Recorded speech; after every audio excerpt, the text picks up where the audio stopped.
All right, here's the story. I started doing stand-up comedy when I was 14.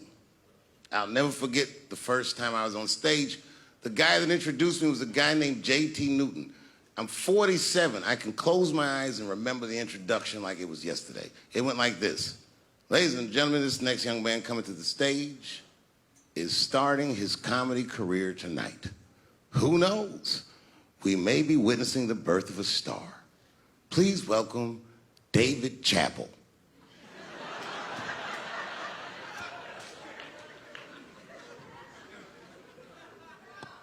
From the first time that I ever held a microphone, I was sure this was it. I knew I was home. I knew I had found my thing. And my God, man, I was a child. I got good. Matter of fact, I was good from the moment I started. And I'm not saying this to be a braggart. I'm telling you the truth. These old niggas was in awe of me. How was this little boy so poised? They used to say. I was. I mean, you know, I got better, but it started out good. About a year into it, when I was 15 years old, I had written a joke during the AIDS epidemic about having a Goodyear condom. Something, I don't even remember the joke. Something about an industrial strength condom by Goodyear. I just remember all the comedians really liked that joke. And there was an older comedian. And he came to me one night after the show, after he saw the joke, and he said, listen, I got an audition at another comedy club, and I was wondering, do you mind if I do that joke? I just want to borrow it. Now, I'm a kid. I don't know any better. I'm like, borrow it? Well, I guess, sure, if it'll help your career. I let him do the joke. And then weeks later, I was waiting to go on in a comedy club, and he went on before me, and he did the joke. And after the show, I pulled him aside, and I said, hey, man, I don't mind you borrowing my jokes, but you got to give them back. He said, oh, I forgot to ask you. He goes, let me buy that joke from you for $50. And I said, man, I'd do it, but I'm just starting out. I need all the material I can get. The idea being that the more material I can accumulate, the faster I'll be able to make money for my work. I said, I can't do it. I want my joke back. I'll never forget this. Remember, I was a 15-year-old child. This guy was a grown-ass man. He stood up over me so I could see how big he was. And he said to me, really? I can just take it. And he did. I got scared because I was a child. But I never forgot that. I never forgot that. I was 15 years old. I'm 47 now. I think about this guy all the time. When I look at my own kids and I see how young and innocent they are, I can't believe someone did that to me. And I don't think about it every day because that was the worst thing that happened to me. I think about it every day because that was the first time that someone ever did that to me. But in my career, it has happened many, many times since where someone would intimidate me or scare me and take something that I believe was mine. I'll tell you another story. Now I'm 18 years old. I'm living in New York City, and I just finished my first road tour, which was a very difficult tour. I'll spare you the details. Now I'm back in New York, but my rent is paid, thank God. And I have $60 to my name, and a woman that I had met in Pittsburgh, a bad Dominican bitch,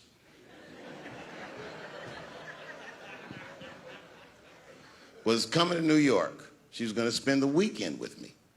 I couldn't wait for her to get there. She was coming that evening. But remember, I only had $60 for a whole weekend to entertain a bad bitch. Now, I'm walking through Greenwich Village, and I see something I've never seen before. 3-card Monte. You know what that is? Yeah, the guy had the whole thing. The table was set up, and he had the 3 cards, and the crowd was hooting and hollering, and he was like, find the red card, find the red card. And people were playing. Sometimes they win, sometimes they lose, but it was really exciting, and I'm standing there watching it, and I noticed while I'm watching them play this game that the red card, the one you're trying to find, had just a little bend on the corner. And I'm watching it, and I'm like, yo, this guy doesn't seem to know that red card is bent. I'm going to beat this motherfucker. And I walked up to the table, and I said, let me play a hand. And I put my last $60 on that table, and he starts to shuffle and find the red card, find the red card. And I kept watching that bent card go around the table, make sure I kept my eyes on that bent card. And when he stopped shuffling, and he said, find the red card, I pointed to it with confidence. Here it is right here. And he flipped it over, and it was black. And he took my money. I couldn't fucking believe that. How did this nigga do that? Was that magic or sorcery? I was confused. So you know what I did? I sat there, and I watched him for a real long time play the game. And I realized that all those people who was doing all that hooting and hollering and betting, my God, they were his friends. They were in on the whole thing. I felt so wronged. I felt so stupid. And then the next sucker came up to the table and was about to put his money down. And I said, fuck that, man. Don't put your money there. All these niggas is in on it. It's a trick. And when I said that, the guy that was dealing, and this motherfucker was huge, snatched me up by my collar. Feel how strong he was when he grabbed me. I was a skinny little guy. And he was gonna maul me. The only reason he didn't, I'm sure, is because he saw the fear in my face. And that fear, he looked at me. I saw his eyes go from hard to soft. He softened. Then he looked at me like the way a father would look at a child. And he said to me, young man, don't ever come between a man and his meal. I never forgot that either. Most niggas would have to run the streets for years to learn a lesson that profound. It took me 2 seconds. Never get between somebody and their paper. Taking a man's livelihood away from him is akin to killing him. Do you know why Prince, the famous rock star that was a friend of mine, do you know why he called himself the artist when he came back? He calls himself the artist because that's what they call us in our contracts. Oh, these contracts are crazy. You should hear the terminology they say in these contracts. To use your name and likeness in perpetuity throughout the universe. Who the fuck could possibly know what that means? Nobody does. It's so complicated, in fact, that when you're a kid like me, you have to hire somebody to tell you what that means. And you sit down at a table and you do the contract game. And that's how I got with Comedy Central. I signed the contract. But I signed the contract the way that a 28-year-old expectant father that was broke signs a contract. I was desperate. I needed a way out. And it wasn't good money and it wasn't good circumstances. But what else am I going to do, I said. And all these white people sitting at that table told me, trust us, Dave, it's a good contract. And I looked around the table and they all seemed to agree it was a good contract. But what if it was like that game of 3-Card Monte? What if they were all friends and I didn't know it? And the bag of money was Iceberg's money in the first place. What was I talking about? What was I trying to tell you? Last week, 2 weeks ago, whenever it was, I called Lauren Michaels And I tell them, okay, I'll do it. I'll do Saturday Night Live on election night. And the day I made that phone call, the day I committed to it, it gets announced that Netflix is streaming Chappelle's show. Not just Netflix. HBO Max is streaming it too. I'll tell you another story about HBO. No, hear me out. Did you know, before Chappelle's show was at Comedy Central, I pitched that show to HBO. I told them what I wanted to do. Now, these are executives. All they have to do is say, yeah, we'll take it, or no, thank you, we won't. But they didn't say either of those things. They went too far. They said, literally, what do we need you for? That's what they told me, as they kicked me out of the office. What do we need you for? And here we are, all these years later, and they're streaming the very show that I was pitching to them. So I'm asking them, what do you need me for?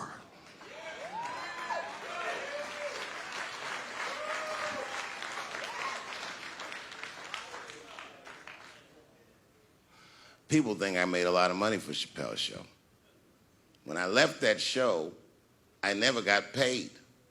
They didn't have to pay me because I signed the contract. But is that right? I found out that these people were streaming my work, and they never had to ask me, or they never had to tell me. Perfectly legal, because I signed the contract. But is that right? I didn't think so either. That's why I like working for Netflix. I like working for Netflix because when all those bad things happened to me, that company didn't even exist.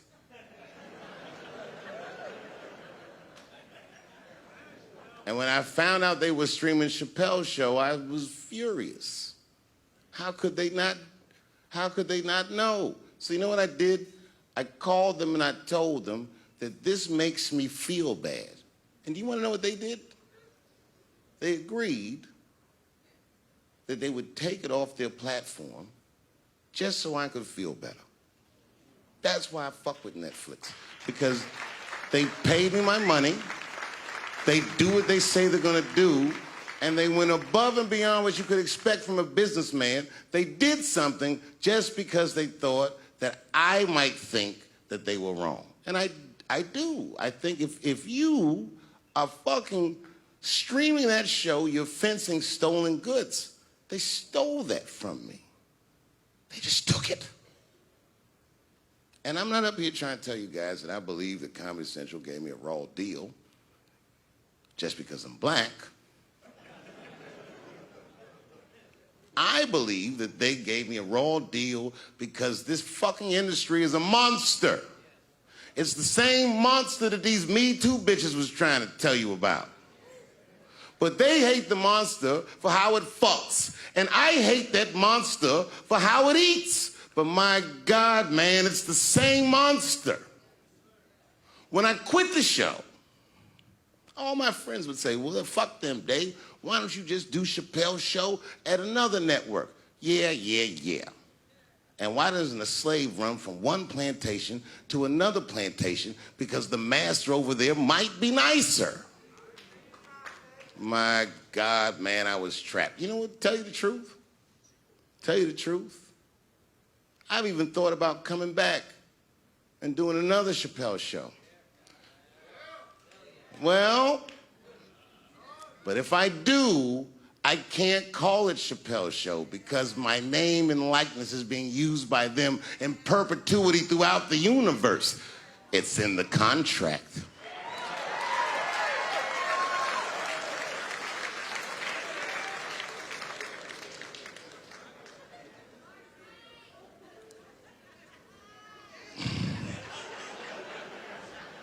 You're not supposed to do this in my business.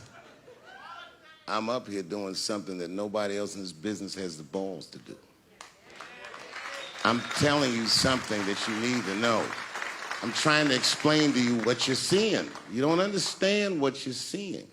I am publicly flogging a network.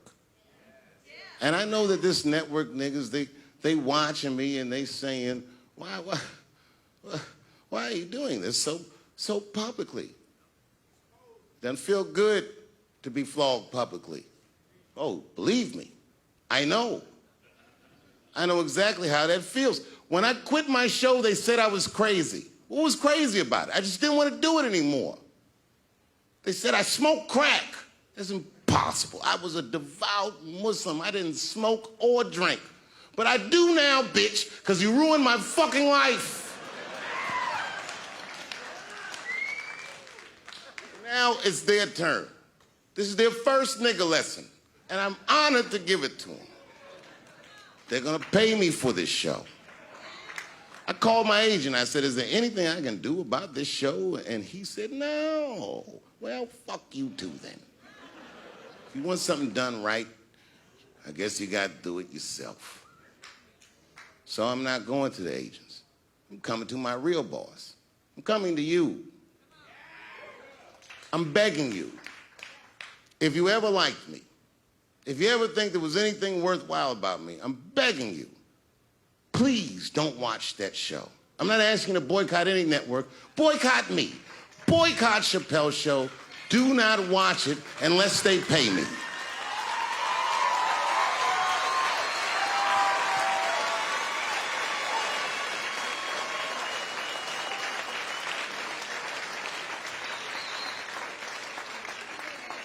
If you're a shareholder at Viacom, then I'm talking to you. Because all that shit that they do to us, well, they do everything for their shareholders. That's what they told me. So if you're a shareholder in that company, tell them it's wrong. And if you don't believe that it's wrong, then fuck you too. You should know what's in the hot dogs you eat. Now, there's probably a bunch of people at Comedy Central and Viacom and all these places that have no idea what I'm talking about. They've all either quit or been fired or got Me Too'd or something. Them niggas is gone.